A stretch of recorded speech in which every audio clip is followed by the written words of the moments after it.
Good afternoon, everyone, and welcome to another casual stroll through Lord of the Rings Online. My name is Matt Elliott. I go by Scenario on the message boards, and I'm a senior world designer who works on Lord of the Rings Online. I've been doing it for a while now, too.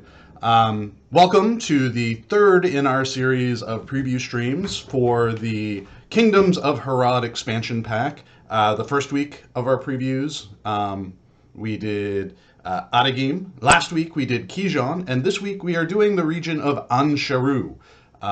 So for those of you who haven't seen the first two, we have those available both here on Twitch and on YouTube, so feel free to check those out. For those of you that are unfamiliar with this kind of stream, this is a world design focused stream where I'm just going to be talking about what goes into making the landscape and world of Lord of the Rings Online.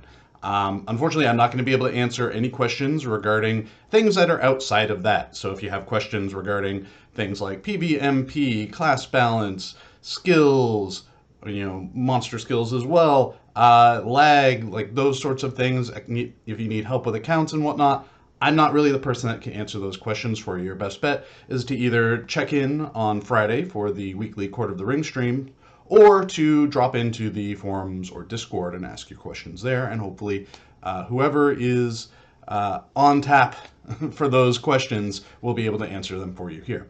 But for now, we are here to talk about the world. I can also talk a little bit about housing stuff, so if you have questions about world design, landscape design, what the landscape of the new expansion pack is like and the kinds of creatures you're going to see in it, or if you have questions about housing, such as, hey, what's going on with Rivendell housing, feel free to ask them here, and I will do my best to answer them. So last week when we left off, we went through all of Kijon, which is out over there, to the north, or rather to the south and to the east of where I am currently. And then we took our stream up into this valley here, which was the borderlands in between Kudzagin and Imhular, the regions that were introduced as part of the Legacy of Morgoth expansion pack. And now we are working our way through Shêru. I would say one of the biggest challenges with Shêru for me was trying to blend the rocks and cliffs and whatnot from basically 4 different styles of cliff, right? So in Kudzagin and Imhular, you kind of have the gray cliffs, which you can see, here. You head a little bit further north into Kijon, and you have more like yellow sandstony cliffs.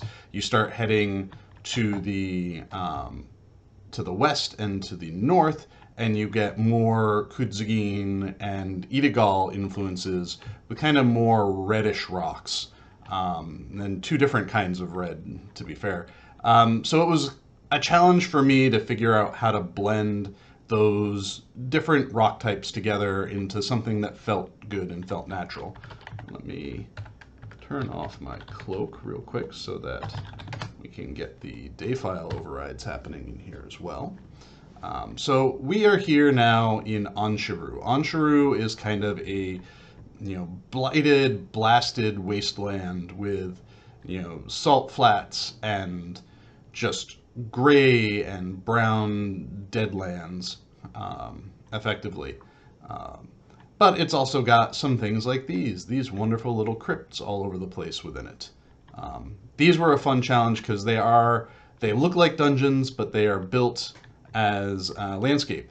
So you've got the landscape entrance basically right into a mini dungeon space without having the teleport. These are always kind of fun to build, but they are a little tricky. Let me just rocket jump myself up here so you can see, because it's usually pretty hard to blend landscape together in this way. You can see here we've got this bug with some Z fighting, which it doesn't Z fight when you're in normal lighting, but it does when you've got your player key light. Normally you wouldn't be rocket jumping your way up to here to see that anyways, but it might be something that I'll need to look at to fix in a little bit. But the fun thing about this is, using assets that look like terrain to kind of fake it so that we can have these underground spaces. The new material template that we're using on some of these objects, it allows us to just kind of scale things up at an arbitrary size, but still keep the texture density what we want it to be is one of my favorite new things, one of my favorite new toys, because it gives us a lot of flexibility. So, Sam Burke asks, what are those yellow rock formations? So we'll see more of them as we get into Shêru, but a lot of Shêru has these kind of salty crystals throughout it, whether it is, salt rock, which you can see here with the more white rock, or the orange salt crystals. We wanted to, I think we tend to lean pretty heavily into things like blues and purples and even some yellows for our crystal objects. And so we kind of wanted to play a little bit with the colors that we used and decided to push on, the orange instead for this time around. For those of you hoping, unfortunately, these assets are not housing decorations yet. I felt like we had plenty of housing decorations. I did not need to add more in for you all at this time. So here we have, this is the first hub that you'll run across in Shêru. The people here at the Hallows of Gadim, or Gadim Un, have kind of moved in here and using it as a refugee safe haven. For what? Well, that is for the stories to tell, but apparently it feels safer being in here than it does, we'll go over here, than it does, being out in the wilds, because you do have, a small camp of wights and spirits that are chilling out in here as well. Luckily, there are guards to kind of help with that, and you can see there as I highlight, I don't know if there's a tooltip for it, it just says door. But there is a dungeon entrance back there as well. I think that's used prominently for missions, but there may be some non-mission content that's happening in there as well. I think one of the things that, outside of the challenge of all of this stuff, one of the things that I, building with all the different cliff textures in this region, one of the things I enjoyed most about this are the, vistas that you get.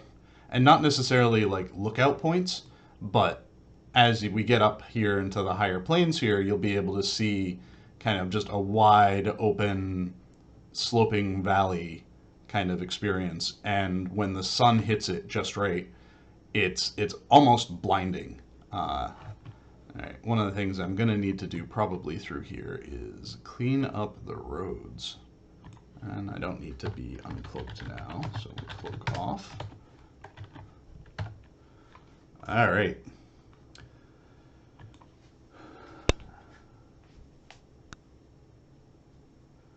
Let's see. Green Tea says, what do you mean by enough housing decorations? Please explain.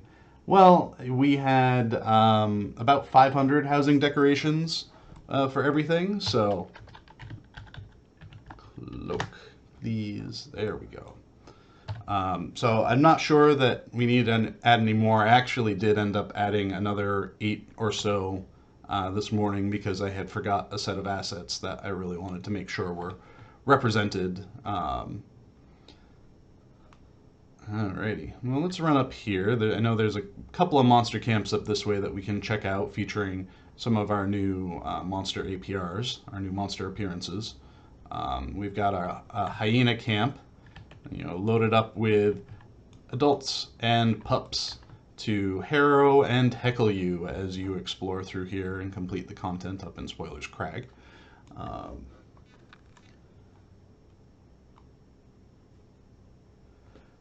Is there a reason the team decided to have more flowery descriptions along the region name pop-ups, including entering as opposed to last year,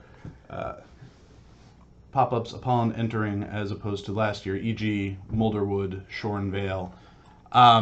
So usually what we do, we have and here's a great view of Kijan from up here. Usually when we're building out region names, we like to have kind of a in-setting name and then something that's a little bit more English focused, something that is not a fantasy language that has been translated. And sometimes that can be helpful to have both of those things when you have, native characters in those regions talking about them, and then you have people who are from outside of the region talking about them, and they can refer to it kind of with the names that they have, or the words that they use. Similar to like how we have, Shagana and Near Harad, right? Those are two names for the same place. It also helps a lot to help it retain in your brain if you have a easily recognizable name. Oh, here we go. Here's one of our new buddies. He is still in progress, so as you can see, he's not working quite right yet. It looks like he's got 14 knees instead of just one per leg, but these are our new Mumakills. You can find them roaming around up here in Shêru. Their portion of them are basically a population that was brought in by the Ordekai, and then just kind of abandoned and left to their own devices, and have since, spread throughout. We've got a bandit camp coming up here, I believe. I think this is bandits. What do we got? Yes, bandits. At what was once an old Kinta grove. So you can sadly see that they have moved in and taken over where the elves once languished. So as you can see here, we kind of went from the gray rocks in the north, and now as we're coming up here, things are more of the tan and yellow colors of Shêru. That's to represent the continuation of the mountain lines from in that area. We'll make our way up this way as well. But this is one of my favorite views right now in the expansion pack, is just this mountain range that's kind of just gently sloping down through. It is a very satisfying look, at least for me personally.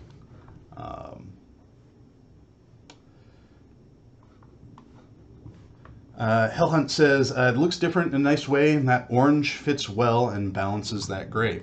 That was the kind of hope and plan. We've also got these terrain textures here that have a little bit more specularity to them than we normally do, so that you get, a little pop of movement almost as you're running around on the landscape. We'll continue our way up here. You can see our young Mumaks hanging out up in the hills. One of the things that was interesting was figuring out, like, okay, so what is a Mumakil camp? How do you build that kind of camp? And we kind of leaned on it as more of a, here's a small herd of animals kind of chilling out in the same spot sort of thing. It's always a little challenging to build camps of wild animals that don't necessarily have their own cultural assets to go along with them, because you want to be able to decorate a space, but how do you decorate a space when they don't have things to decorate with, right? You don't have Mumak campfires and Mumak tents and whatnot, so you have to either lean more natural or do sort of like what we did here, where there are ruins that are here and signs of former occupation that the Mumak have just kind of co-opted for themselves. All right. Bullet Banjo says, is that an evil caterpillar on the slope? I believe we have the worms, not the dragon kind worms, but the crawlers scattered throughout here. Crawlers, jackals, hyenas, terror birds make a reappearance in this region as well. Make our way through. I hear the airplanes ahead. I remember last week someone had commented that there were so many airplanes flying overhead my house this week, or last week. Manadler says that really flat yellow salt rock reminds me of the Giant's Causeway between Ireland and Scotland. Yeah, I leaned into columnar rocks a lot in this area, particularly in certain camps. So you'll see things like these, as well as salt rocks like that as well throughout this region. Um, so we crisscross back and forth. Again, some of my favorite new assets here are these ravine rocks that just kind of feel like they've cut out, a trench in the terrain. And I kind of wish we had these when we were doing War of Three Peaks, because they would have been great for the wartime ditches and whatnot.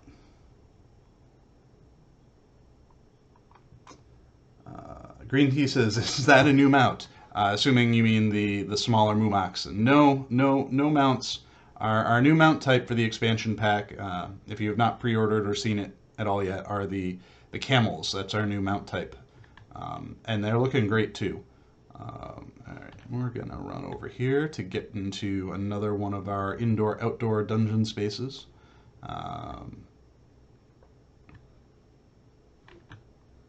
This sort of space is always fun to build because the challenge of faking an interior is just, it's fun.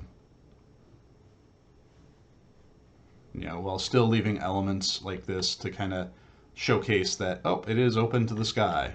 Let me rocket myself out now.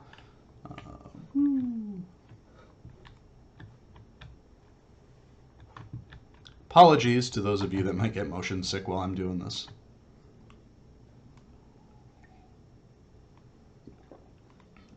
So the idea of Shêru in general was, it was once a kind of thriving mining hub for the peoples of Shagana and for the Temamir dwarves, who we'll see aspects of as we continue along on our journey. So the idea being that it was once a plentiful region full of resources that everyone wanted to mine and to utilize, and then the Ordokai came and started aggressively stripping it of its resources. And then the Ordokai had an oopsie daisy and discovered some things that they ought not have discovered. And thus, Shêru has become the wasteland that it is now. So we're continuing our way across. We'll get down here to the Kanag momentarily. Let's run our way around here.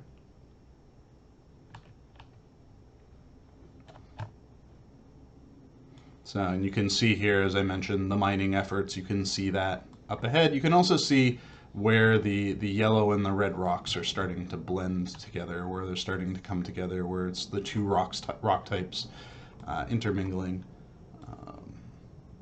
Should probably replace some of these with far view versions of the rocks so that the textures don't look quite so tiny at a distance.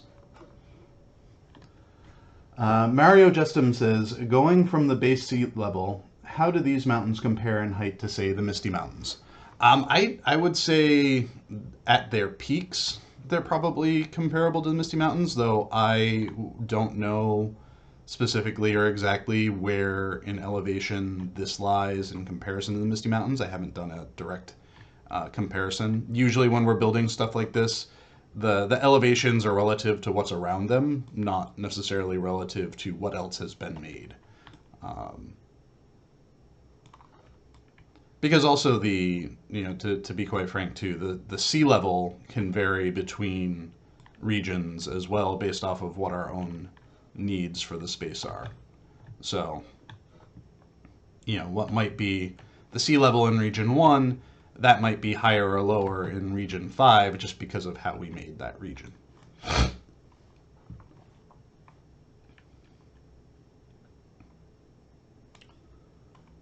Let's see. Thangram says, it feels wasty, very clearly distinctive from Kudzagin. That is always our kind of plan and goal, is to try to have regions, have some element to them that feels distinct and unique. especially when we've got the like budget of an expansion pack behind it. It's a little bit harder to do that when you have, um, you're just doing a normal update. But with an expansion pack, it's really an opportunity to really like put our wish list out there and pull in the things that we want and like for it. So we'll make our way up into that cliff soon. For those of you curious, here we are at the map. So we started out here about where it says to Imular. This region does connect to Kudzagin as well, and probably what we'll do is I'll make my way up here. We'll kind of go down through, we'll head through the south, come up, we'll hit Jiret Manesh, which is one of our major hubs for the region. In fact, it is the major hub for the region. And then we'll work our way down into Kudzagin so you can see how it connects. Those of you that have played on Bulroar as part of our out-of-game preview might have already been able to discover and glean where these access points are. Bullet Banjo says, how hard is it to revisit older areas and add in new assets, like new ravine assets you mentioned? It is technically not hard, but there are potential knock-on effects to doing that. You want to go through and update things, so that's time, and then you have to ask, is it worth the time to go back to, say, Breland and add that kind of ravine along a river stream where it might naturally exist? Or is it better spent going to you do those kinds of things in new regions? We don't, unless there's a reason for us to go back to an older region, we don't often kind of do that kind of revisitation. Legendary servers are an opportunity for us to do that if we're launching a new legendary server and we're like, hey, we could really, stand to update this or update that. But generally, we're not looking for reasons to go back to those old areas to add in new techniques, because the return isn't always there. And we also run into the nostalgia arguments, right? Changing things for the sake of changing them on landscape is, sometimes met with a lot of interest and support, and sometimes met with distaste. Or confusion, I think I've told the story before how I made some changes in Rivendell because there was a bug, and come to find out a kinship, that was where that bug was happening. That was their primary meeting spot. So now they no longer had a rock to hang out on. Speaking of a rock, here's a young rock. These guys are present in this region as camp creatures and mixed spawn creatures. In fact, their nests are right up there, so we can check that out when we make our way we make our way through to get to Kudzagin. All right. Do we get any new enemy types like lions or crocodiles? So the expansion pack has a bunch of new stuff, a lot of new APRs and creature types. I don't know what kind of skill work has been done for those creatures, if any, but we have things like jackals, hyenas. There's a new appearance for worms in here. We've got, a bunch of new undead appearances. We've got the Mumaks, the terror birds. There is a lot. Out-of-game has a bunch of new looks and feels for creatures, as well as a new wood troll type. So we're not slacking on monster artwork for this expansion pack. There is a lot, and some of it too is a product of us over the last several years thinking about what kind of creatures would we want for these regions, having a great big wish list. I love this. You just tilt your camera up and then all of a sudden you get blinded out. We've had all of these ideas for creatures ever since we started working on Corsairs of Umbar, and just over time, those creature types have slowly come in, and then we've used them when they've been available. So things like the Terror Bird is something that was produced at the tail end of the Legacy of Morgoth, expansion pack, and by the time the artwork was produced for it, we actually didn't have a use for it in that expansion pack. We had already planned and built a lot of stuff, but when it came time to do this expansion pack, we're like, hey, great, they can have a home here. So in addition to Mumakil, we also have Sulakil here in Shêru. All right, so we'll make our way down here to the Canag, and then up into this wonderful area up here, and then we'll head to the west and then north. I love the rolliness of this, and it is blasted and wasteland and kind of depressing, but it also is like interesting and distinct. Like I don't think we have a wasteland that feels quite like this. Nice Sulakil. All right, we're going into one of the few oases in this region, Canag. It does have a bar inside it.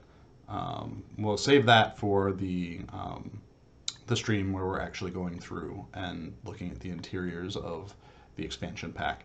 But they've kind of built this settlement up around this small oasis here, doing the best they can to protect it from the elements and keep it viable and keep it something that people can arrive at and potentially thrive in.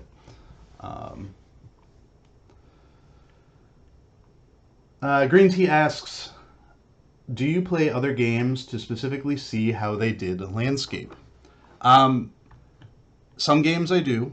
There are some games where I'm not personally all that interested in the game itself, but the artwork and the design of the landscape behind the game is interesting for me. It is a hard thing to shut off game developer brain when you are trying to play a game for fun. It's a hard thing to do. I think I'm better at doing that now than I used to be. So if I'm, not playing something specifically with the intention of I just want to check it out and see, what it looks like and see how they approach their landscape, I kind of have to force that part of my brain to turn itself off. Alrighty, so we're making our way up to Cothrau. This is a Ordekai stronghold with some of our friends, the Utugi, hanging out here as well.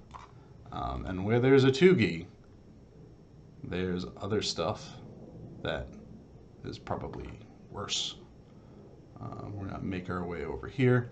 So this location here is actually, here, we'll go to the Valley of Ikerban. So we have the river, not the river Barag, the river Usal, sorry. So in Kudzagin, there is this river that runs through here, and it is dried up. And where we are right now is the headwaters of the river Barag. And it appears as though the Ordekai unearthed something here, or did something that dried up the river. And we are seeing elements of it in here right now.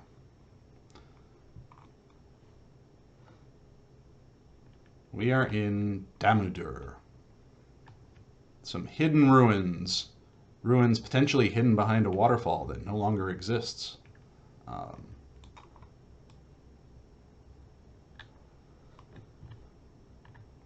These guys look cool. I dig the hoods and the mask. And who doesn't want a skull for a belt buckle, really? That's just the height of fashion right there. So Damodar is an area that is, I think this area and this camp specifically is intended to be for small fellowship play. Come in here with 2 or 3 friends. So light support for group content in this region. Yeah, you can see there's some elites. Most everything in here is signature. You get out here though, and things are a little bit more normal. minus the jailer. As we work our way up this hill, the camp continues. So we've crossed the barrens of the River Barrog and are making our way up into the hill. So there's a fortress up in them there hills that the Ordokai have commandeered as well. And we'll run ourselves up. And in this fortress exists one of our instance spaces for the expansion pack. You won't be able to get in through this entrance, but you can come up here through this little tunnel as well as elsewhere to find the landscape entrance for it. So we'll make our way up, get a view, and then I will answer some more questions. So we have over here a destroyed wall. Perfect. Best way to get into an instance. Is the wall broken? Great. I can make it into this instance, no problem. So here's the view of the western portions of Shêru. You can see the horizon here kind of disappears. That's because that ridge line marks where the terrain starts to slope back down into Idagal. Let's see, I'll run up over here, see if we can look to the east as well. And then we'll continue west a little bit because there's a couple of points of interest over that way to take a look at. There we go. So you can see the remnants of the river with those ravine assets that I do love. Lev Scotland says, "What animals live in such a lifeless landscape?" Well, we've seen some of those animals. That doesn't necessarily mean that they stay here, but they have lived, if not thrived. Thrutter says, "What zone does this expansion pack start in?" So our expansion pack has 4 regions that come with it. We've got Adagim, which is the first one, which is out in the. Here we will. Boop. So we have Adagim, which is the first one out here in the east. Then we have Kijan, which we previewed last week. We've got Shêru, which is where we're at right now. And then finally we have Idagal here, which we'll be reviewing or we'll be previewing next week. Currently, our bull roar has Adagim open for exploration.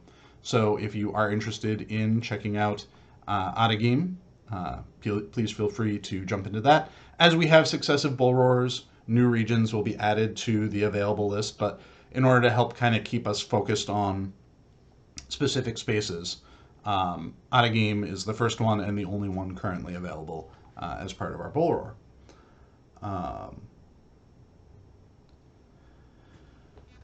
Goger says, "Will the Dwarves Hall in Umbar Baharbel ever be used in a future update?" I'm not sure what plans we have for that in the future. It did receive a visual update because we got a bunch of assets for the Temamir Dwarves, which we'll start seeing crop up over here as well. So we got a bunch of those assets specifically for the Temamir, as well as I've turned a bunch of those into housing decorations. So at the very least, you'll be able to go to the Shoreward Stone in Umbar Baharbel and see its new look when this expansion pack launches. As far as what it'll be used for in the future, I mean, I think story-wise that is Koltek's stronghold. So I would not be shocked if I believe it's Koltek's stronghold. But I would not be shocked if we do anything in the future with Koltek if it finds its way back to the Shoreward Stone.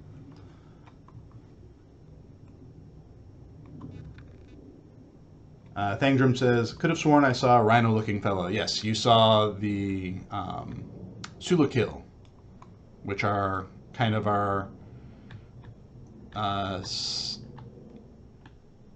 not Triceratops. There are too many horns on this thing. But yes, vaguely a rhinoceros looking. Finori says, "Are you able to show us the preview of the main hub? Wondering how that will will look in this map setting.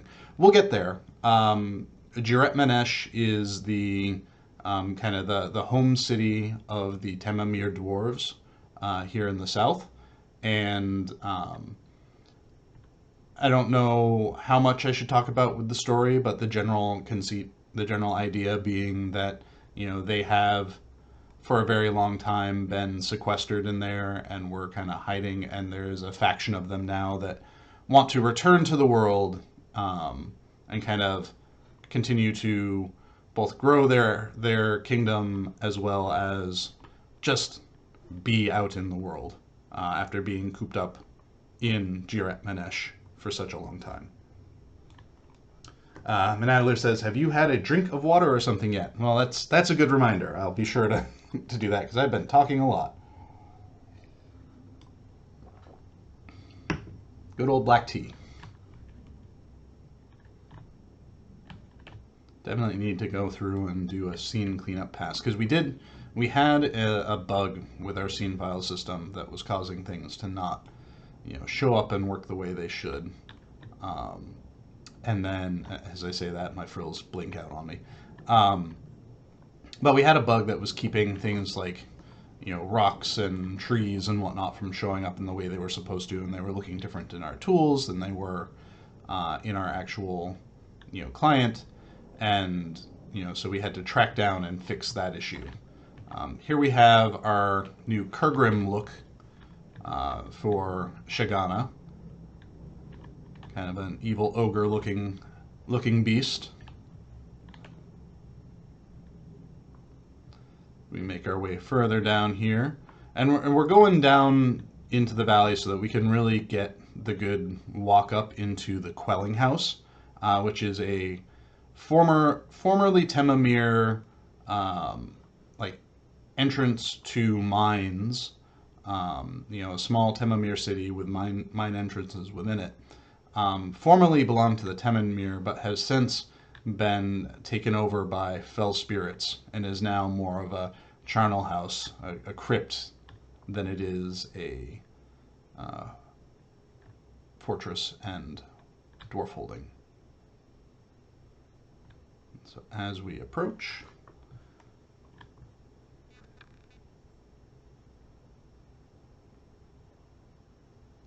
all right. Did Sauron import the Sulakil, or are they native to Mordor too? I don't have a good answer for that question. The Sulakil always, I was not present for the development of Mordor, and so the appearance of the Sulakil always kind of surprised me because they along with what we call the Croco Beaver. Their look is just very strikingly different from a lot of what we have as far as creatures go, so it's a little surprising when you run across them, but I'm not sure what the specific background for them is, what kind of creature they were supposed to be, where they were imported from. I'm sure there is some content associated with that, but I do not have the answer to that question. Thangrim says, "I think Shêru is currently the most interesting looking zone so far." Well, thank you. I think the thing that makes Shêru stand out is just its concept is, I think, much more wild than we have in the other regions. The other regions, they have bad stuff going on in them, and they're populated by enemies and friends alike. But I think with Shêru, there is a degree of magic afflicting the region that makes it distinct.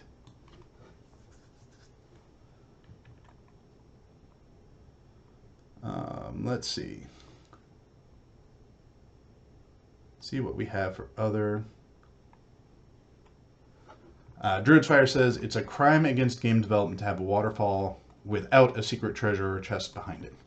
When we were developing Elder Slade, after we had built everything. We had a designer come in that, and they wanted to have, I think they went through and counted all of the waterfalls that were in Elderslade, and wanted a like hidden cave behind every single waterfall. And we were at the point in development where we couldn't absorb the amount of work that would be needed in order to make that happen. So it didn't, unfortunately, but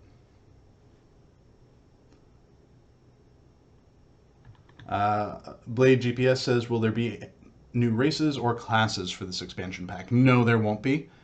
This expansion pack features a level boost. Usually, when we make our expansion packs, we tend to lean one direction or the other.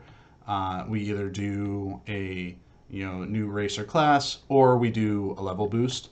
Usually, trying to do both in one expansion pack is a lot more work than we can really manage with the team size that we have, because a lot goes into making both of them.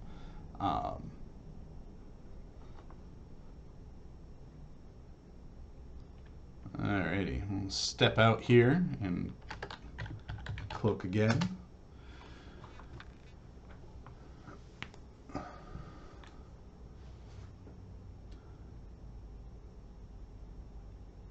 Let's see. What do we have for questions? Threader says, hats off, guys. You make the best landscapes in any game I have seen. Awesome job. The game looks amazing. Oh, thank you.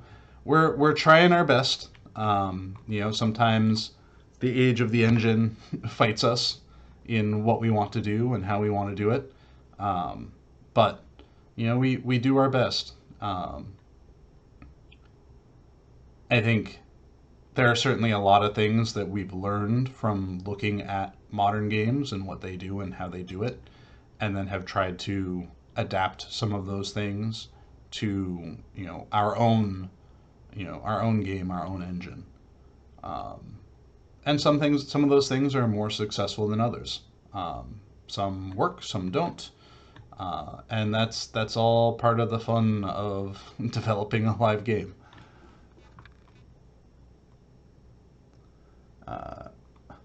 Raviolin Loisto says, the Temamir love them big stairs, huh? I think dwarfs in general are big fans of stairs. They just love their stairs. And yes, those were dwarf whites back there as well.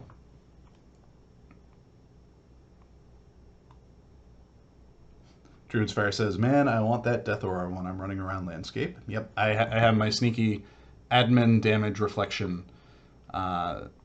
If even a monster even so much as sneezes at me, it falls over. So we'll pop down the hill right here. We won't go into Idagal proper, but there is one monster camp down here that features the new Kurgrim.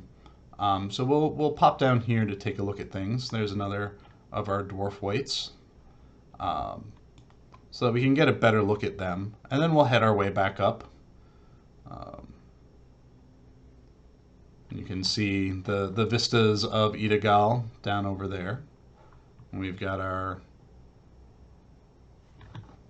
new Kurgrim.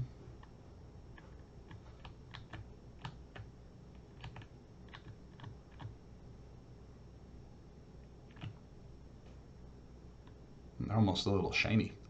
That's disconcerting. All right, we'll head our way back up. Sneaky says, will there be new crafting stuffs? So yeah, there is a full new tier for the crafting system. I don't have any other details beyond the fact that I went through and placed down a ton of resource nodes for crafting for the new tier. So those are across the landscape here. You see them as I run by. I don't think they have their final art yet, but they are present. And man, I really do need to just clean up these roads because they are just covered. And that's a note for myself.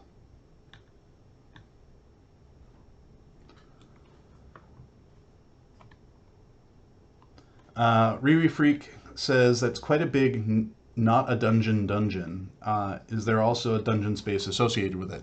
I think there is a story instance that takes place in a cave, or not in a cave, in a space that is associated with that.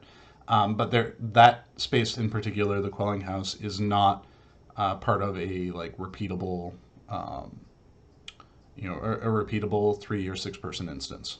Um, the castle up in the mountain that I ran up to, the Shigani one, that is um, that is a space that has a 6 person instance in it, I believe. Um, each region really only features one cap instance like that.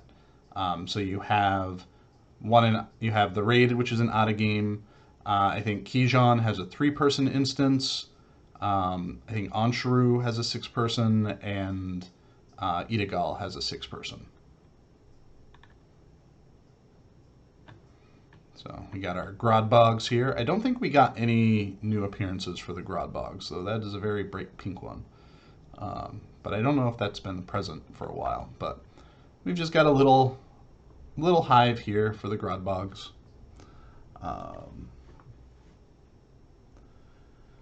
Mario Justin says the mountains in this region are some of the coolest looking, as there are multiple layers of them visible. Right, and I think that helps add the depth. When we have the fog and you can see kind of the different ridge lines.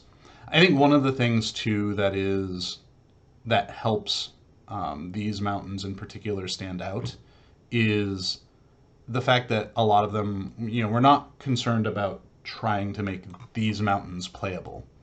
At least not right now, anyways. And so since we don't have to worry about making them playable, we can just focus on making them cool. And sometimes what's playable and what's cool in terms of landscape don't always line up. So in this instance, we're able to have these mountains in the distance that look like they have depth to them, that look cool, that don't need to do anything other than look cool.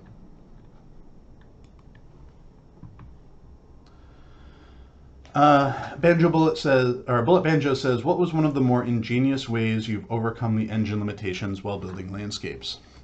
I think the most recent one that I've been excited about has been utilizing a tool called World Machine, which really helps me accelerate the initial build of a landscape and do a lot of work to add natural shape forms to it, erosions and, realistic feeling peaks and valleys and whatnot. So that's I think one of the things that I'm most excited about from the world building perspective. From the art perspective, our artists have been leaning a lot more into spec maps and leveraging the spec maps, basically what makes the texture have a little bit of shine to it as you walk by it. So like you can kind of see here in this salty texture that it's got a little bit of like extra shine and sheen to it. So they've been leaning more into those sorts of things to add a little bit more, richness to the regions or to the textures.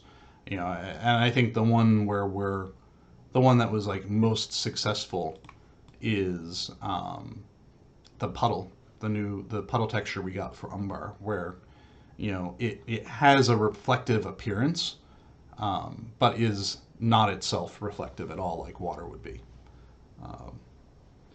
So we have this pass, which is currently, the dwarves have put up warning signs, do not enter. Still not going to stop a rock from chilling out in there. But since it doesn't look like that's particularly safe, we're going to go and we're actually going to follow the road. But I really do need to clean off these roads because it is kind of hard to see the road itself with all of this debris on it.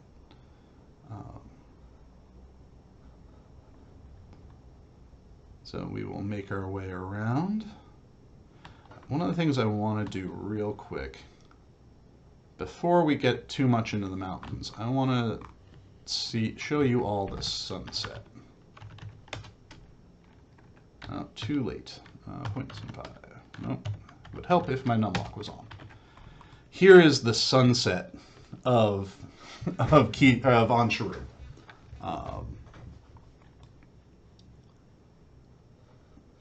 Do not stare at the sun. You might go blind. But I think part of too what helps it out is because of how broad the vista is in here, you don't have a lot that's blocking this effect from happening. And so you just get this almost overwhelming, overbloom in the day file, which is like totally intentional. Yeah, don't stare at the sun.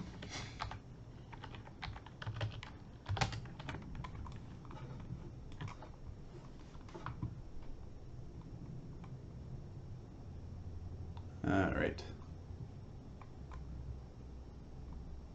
Let's see. All right, I think I'm caught up on chat, so we'll make our way around here. I'm wondering if we've got our new worm appearance hooked up on them yet. So we're going to run down here real quick to check it out. There are a couple of spots along the dry Barug that have small little geothermal oases going in. We do not have the new APRs in yet, but these guys are going to be getting new appearances. Awesome new appearances. The artists that put those together, like, they look fantastic. So these will all be getting updated with a brand new look that feels a bit more akin to the original worm designs that we had, but kind of pushes it a little bit more on the dragon side of things.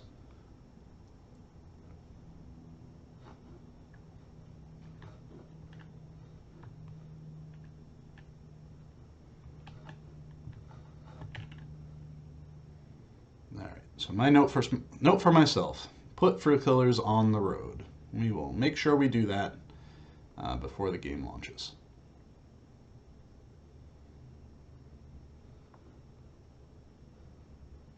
So now we come to the hidden city of Jiret Manesh. This was something that when we were first building it, I think the story intention behind the space changed a little bit, as what happens with everything. So what we were originally planning to build, and then what the designer working in the space kind of wanted this to be. So before I ramble on a little bit more, you see down there, that's where the signs, the do not enter signs that the dwarves put up were. And part of the reason why that's there is because of the modifications to the story that we made. The idea behind Jiret Manesh is it is supposed to be this kind of hidden city up in the mountains. And so originally, I had built this space very prominently visible from most places in the region, because we wanted it to be this anchor for the region. And then the designer of it came to me and said that they would really appreciate it if we could really make it feel hidden and sequestered. So I raised up mountains, but still had kept the road where it was. And there's just another request and desire to make it even more hidden. So that's why there's the cave there with the warning signs. I think stories like that, it's like interesting how an original concept evolves once you start working in the space and working, in the content. This definitely needs to be cleared out, because this is farmland. This should not be covered in rocks. You can see down here, if you were to jump down there, you would be able to get to the Grodbog Hive. You can see bits of Idagal from up here as well. So one of the things that I really wanted to do is create something, honestly, that reminded me a little bit more of Athrakar in the North Downs.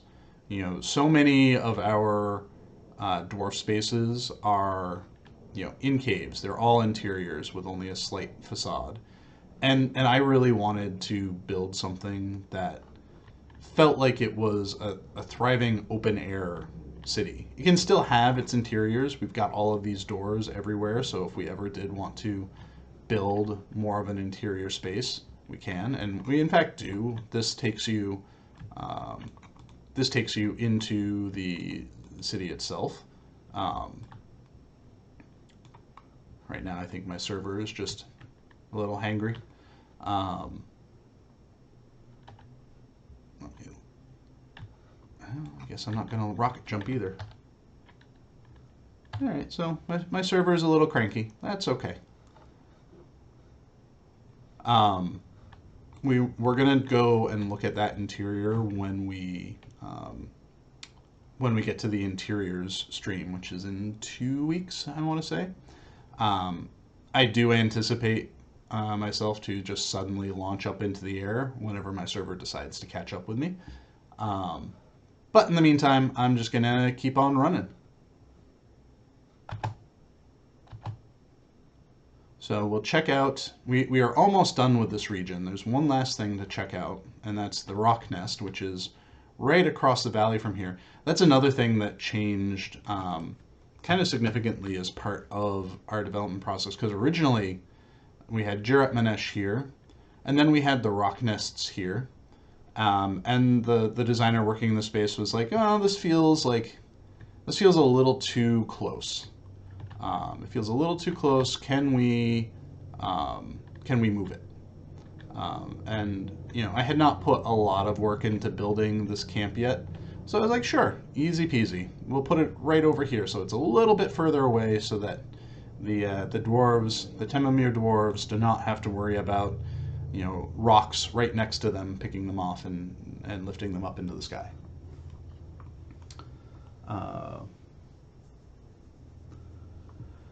Riri Freak asks, are there different skyboxes for different night skies in game? So we have, there's definitely at least two.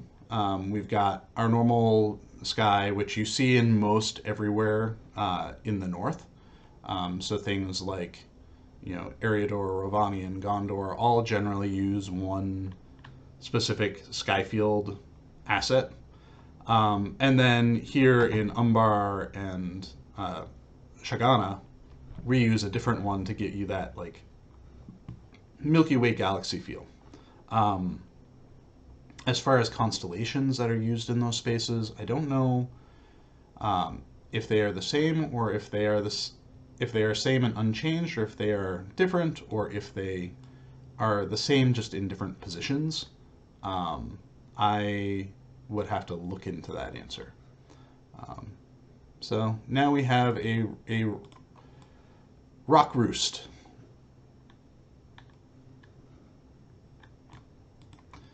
These monsters here kind of hit our, they're our Drake analogs for this region. They're the creatures here that are our big flying monsters, at least in this portion of the landscape.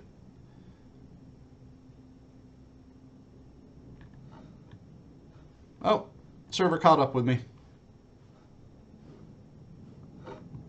Alrighty, so we have a couple minutes left, so I'm going to head down into Kudzagin so we can see where everything connects, and we'll wrap up the stream at that point.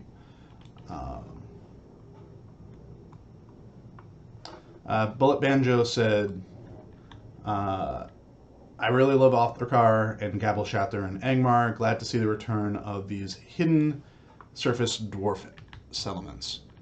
Yeah, I think, again, kind of pushing the, like, trying to make things look and feel different, and having a, dwarf location that has a very, like, almost like open air city market going on for it was something that was interesting to me. And I'm glad that between myself and the designer who was working on this, that we were able to come up with kind of like compromises to what I wanted to build and the stories they wanted to tell. Druid's Fire scenario is clearly Avala, able to raise mountains with a mouse click. I prefer to think of myself as Slarty Bartfast. I made those fjords. I am very proud of them, and I've won awards for them.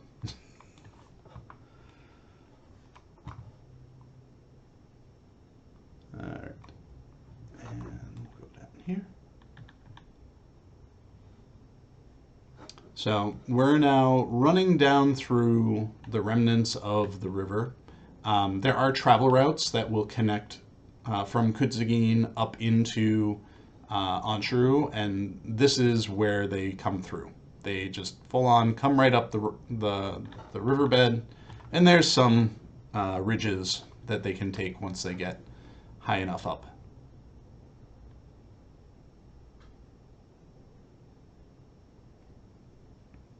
All right, and here we are. There was a errant land block here that I'll need to fix, but otherwise, here we are in, well, it'll figure it out. Shêru, Kudzagin, one of the two. But here we are approaching Kudzagin. Those of you that are familiar with Kudzagin might recognize this area as formerly being impassables. Over here to our right is one of the entrances into Shônith, and there are travel routes that run into Shônith from there as well. Those of you that may not have seen my comments about it, Shônith and Vartulan now have travel destinations as part of the expansion pack. So they are a bit more accessible than they once were. But yeah, so why don't I run into a tree and then get a view of Kudzagin from here, and we'll pause our stream here. So thank you everyone for coming to this preview stream of Shêru for the Kingdoms of Harad expansion pack. One of the regions I built, I had a lot of fun building it and enjoyed trying to figure out a way to make a blasted wasteland look and feel interesting and distinct. Next week, we will be going through Idagal, which is a region that was once filled with a lake and was kind of like a vacation destination for the peoples of Umbar and Shagana. And it too has dried out considerably and has been waylaid by the hands of the Uruk-hai. So that is where we will continue our streams for next week. For those of you that are interested in jumping in and checking this stuff out for yourselves, we do have Boloror previews running. I don't know how much longer this current preview is going to be running for, but it should be at least for another couple of days. And we'll be having regular Boloror sessions, introducing new regions, every week going forward. I'm not sure if our current plan or schedule is to do one every week. With a new region, that may change based off of where we need more feedback, where we need more eyes on. But otherwise, feel free to jump in there. There's also for those of you that are housing inclined, there are a ton of new items that are going in with this, so feel free to check out Lalia's Market to see a sampling of them. But also the content and vendors throughout Murjala will have housing items as well. So thank you everyone for hanging out with me, asking your questions. Stay tuned to the message boards for any other announcements regarding Boloror streams or other events that are going on in game. And we'll see you all next week. I hope you have a great day.